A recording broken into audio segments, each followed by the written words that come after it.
Hello everyone, welcome back to our channel. In today's video, I'll show you how you can make a private server and still a Brainrot on your mobile device. Let's get started.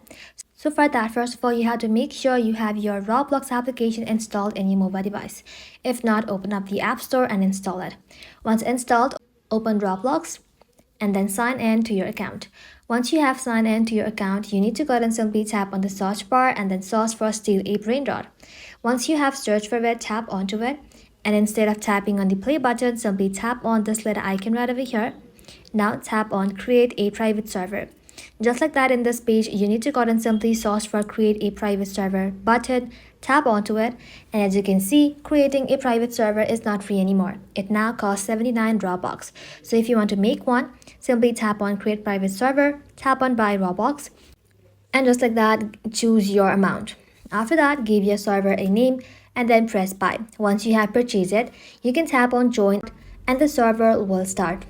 To invite friends, all you have to do is simply tap on the gear icon beside your server and select configure to add the username of whoever you want to let in. And that's it. That is how you can make a private server in Steal a Brainrot on your mobile device. Thank you all for watching. If this video was helpful, leave a like and sub, and I'll see you in the next one.